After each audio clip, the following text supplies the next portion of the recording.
पठन्ति नरा भक्त्या तेषां शम्भो प्रसीदति इति श्रीगोस्वामी तुलसीदास कृतं श्रीरुद्राष्टकं सम्पूर्णम्।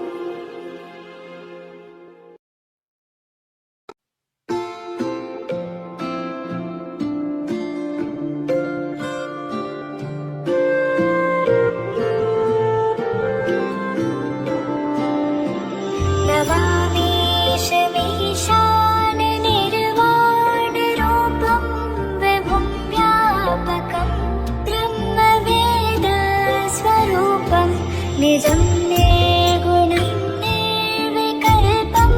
निरीहं चिदाकाशमाकाशवासं भजेऽहं निराकारमोङ्कारमूलं तुरीयं गिराज्ञानगोतीतमीशं गिरीशं करालं महाकालकालं कृपालं गुणाकार संसारपारं नतोऽहं तुषाराद्रिसङ्काशगौरं कबीरं मनोभूतकोटिप्रभाश्रीशरीरं स्फुरन्मौलिकल्लोलिनीचारुमङ्गालसद्भालबाले तु कण्ठे भुजङ्गा चलत्कुण्डलं भ्रूसुनेत्रं विशालं प्रसन्नाननं नीलकण्ठं दयालं मृगाधीशचर्माम्बरं वन्दमालं प्रियं शङ्करं सर्वनाथं भजामि प्रचण्डं प्रकृष्टं प्रगल्भं परेशम् अखण्डं वजं भानुकोटिप्रकाशं त्रयं शूलनिर्मूलनं शूलपाणिं भजेऽहं भवानीपतिं भावगम्यं कलातीतकल्याणकल्पान्तकारी सदा सज्जनानन्ददाता पुरारी चिदानन्दसन्दोहमोहापहारी प्रसीद प्रसीद प्रभो मन्मथारी न यावत् उमानाथपादारविन्दं भजन्ति हलोके परिभानराणां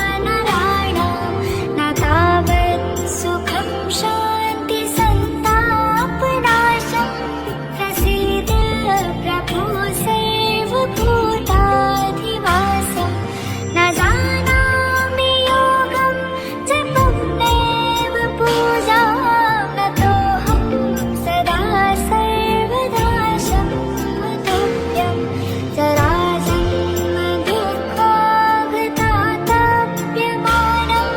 प्रभो पाहि आपन्नमामीश शम्भो। रुद्राष्टकमिदं प्रोक्तं विप्रेण हरतोषये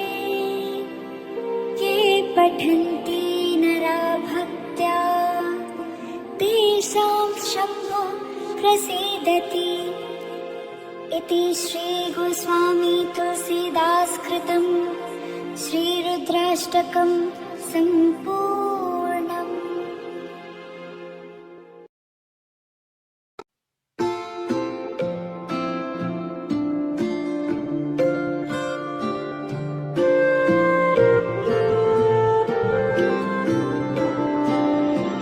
नवामीशमीशाननिर्वाणरूपं विभुं व्यापकं ब्रह्मवेदस्वरूपं निजं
षष्टकमिदं प्रोक्तं विप्रेण हरतोषये ये पठन्ति नरा भक्त्या तेषां शम्भो प्रसीदति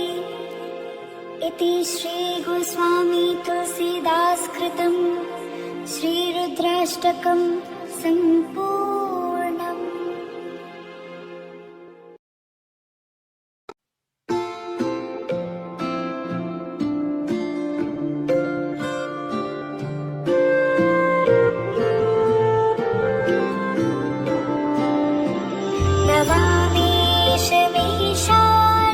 निर्वाणरूपं विभुं व्यापकं ब्रह्मवेदस्वरूपं निजं निर्गुणं निर्विकल्पं निरेहं चिदाकाशमाकाशवासं भजेऽहं निराकारमोङ्कारमूलं तुरीयं गिराज्ञानगोतीतमीशं गिरीशं करालं महाकालकालं कृपालं गुणाकारसंसारपारं नतोऽहं तुषाराद्रिसङ्काशगौरं कबीरं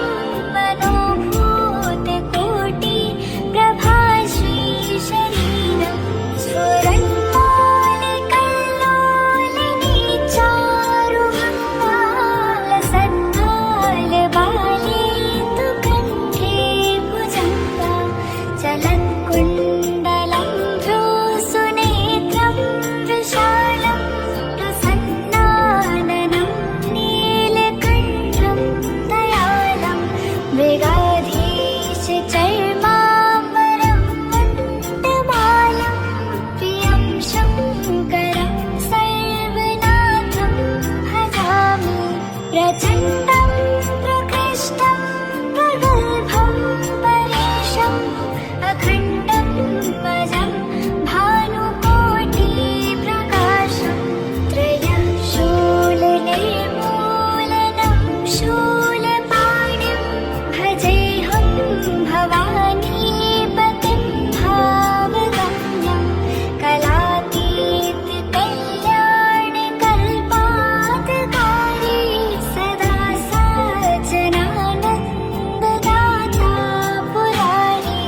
चिदानन्दसन्दोहमोहापहारी प्रसीद प्रसीद प्रभो मन्मथारी न यावत् उमानाथपादारविन्दं भजन्ति हलोके परिभानराणां न तावत् सुखं शान्तिसन्तापनाशं प्रसीद प्रभो सर्वभूताधिवासं न जानामि योगं जपं नैव पूजां नतोऽहं सदा सर्वदा शम्भुतुभ्यं जराजन्मदुःखागतातप्यमानं प्रभो पाहि आपन्नमामीश शम्भो। रुद्राष्टकमिदं प्रोक्तं विप्रेण हरतोषये ये पठन्ति नरा भक्त्या तेषां शम्भो प्रसीदति इति श्रीगोस्वामी तुलसीदास कृतं श्रीरुद्राष्टकं सम्पूर्णम्।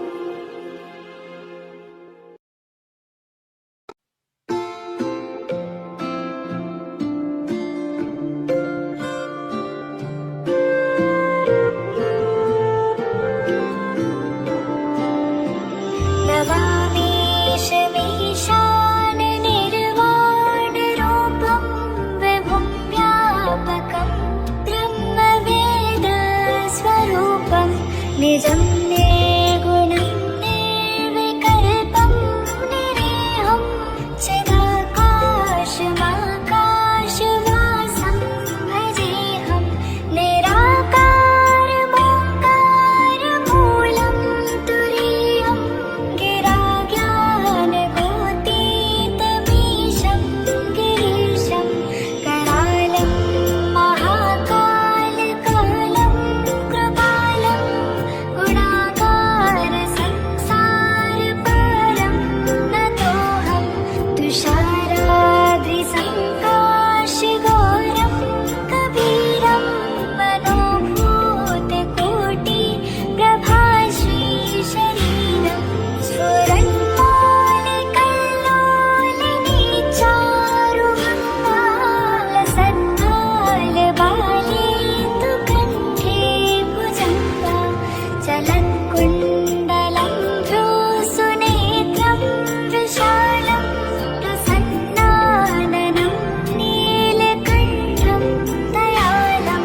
मृगाधीश चर्माम्बरं वन्दमालं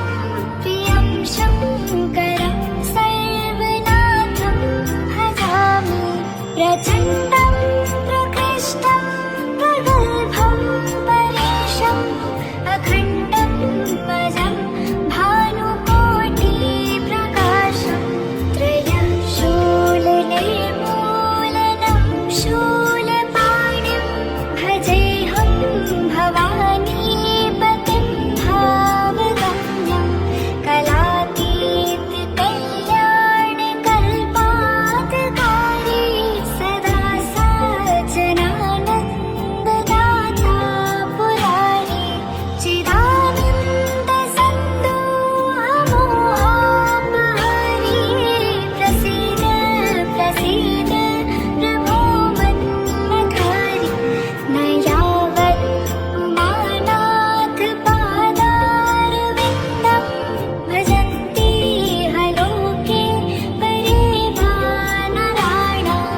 न तावत् सुखं शान्तिसन्तापनाशं प्रसीद प्रभो सर्वभूताधिवासं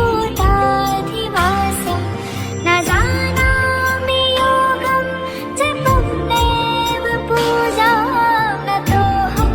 सदा सर्वदा शम्भुतुभ्यं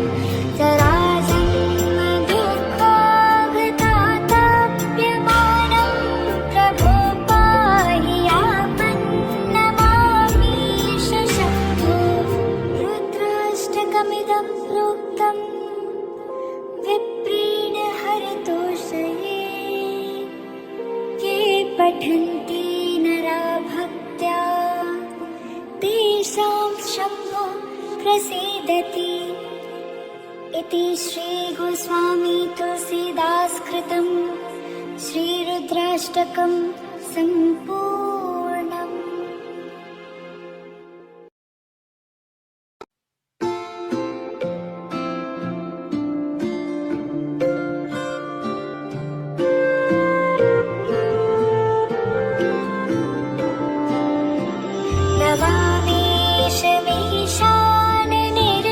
नवामीशमीशाननिर्वाणरूपं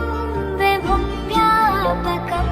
ब्रह्मवेदस्वरूपं निजं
प्रोक्तं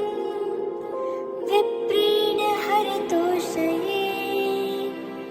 ये पठन्ति नरा भक्त्या तेषां शम्भो प्रसीदति इति श्रीगोस्वामी तुलसीदास कृतं श्रीरुद्राष्टकं सम्पूर्णम्।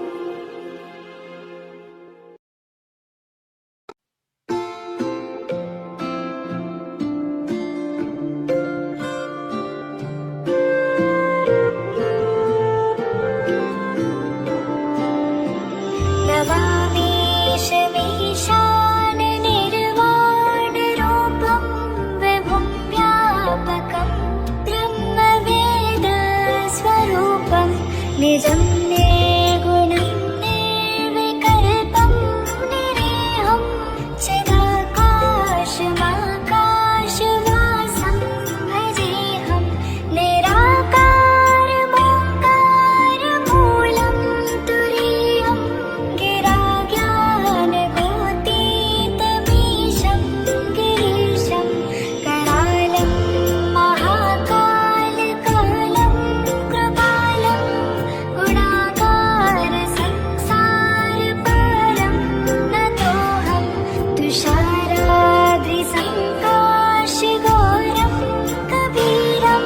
मनोभूतकोटिप्रभाश्रीशरीरं स्फुरन्मौलिकल्लोलिनीचारुमङ्गालसद्भालबाले तु कण्ठे भुजङ्गा चलत्कुण्डलं भ्रूसुनेत्रं विशालं प्रसन्नाननं नीलकण्ठं दयालं मृगाधीशचर्माम्बरं वन्दमालं प्रियं शङ्करं सर्वनाथं भजामि प्रचण्डं प्रकृष्टं प्रगल्भं परेशम् अखण्डं वजं भानुकोटिप्रकाशं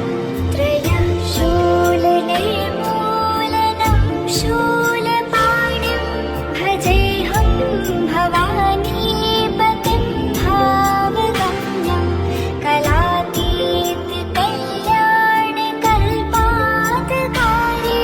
सदा सज्जनानन्ददाता पुरारी चिदानन्दसन्दोहमोहापहारी प्रसीद प्रसीद प्रभो मन्मथारी न यावत् उमानाथपादारविन्दं भजन्ति हलोके परिभानराणां न तावत् सुखं शान्तिसन्तापनाशं प्रसीद प्रभो सर्वभूताधिवासं न जानामि योगं जपं नैव पूजां नतोऽहं सदा सर्वदा शम्भुतुभ्यं जराजन्मदुःखागतातप्यमानं प्रभो पाहि आपन्नमामीश शम्भो रुद्राष्टकमिदं प्रोक्तं विप्रेण हरतोषये ये पठन्ति नरा भक्त्या तेषां शम्भो प्रसीदति इति श्रीगोस्वामी तुलसीदास कृतं श्रीरुद्राष्टकं सम्पूर्णम्।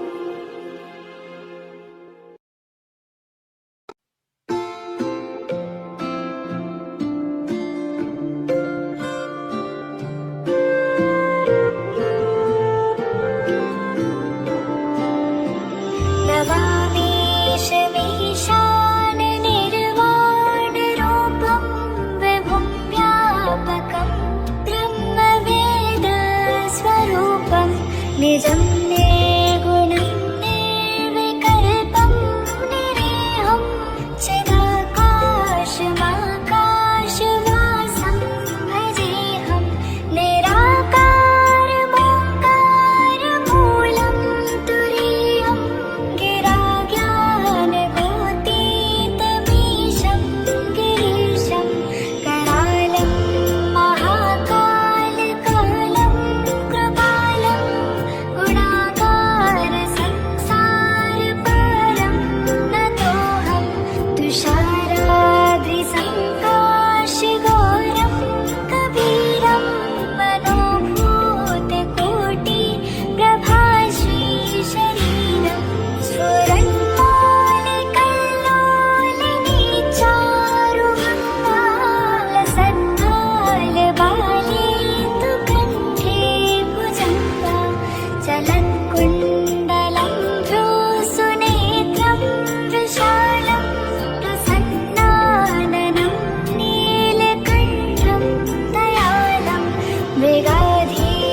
तेषां शम्भो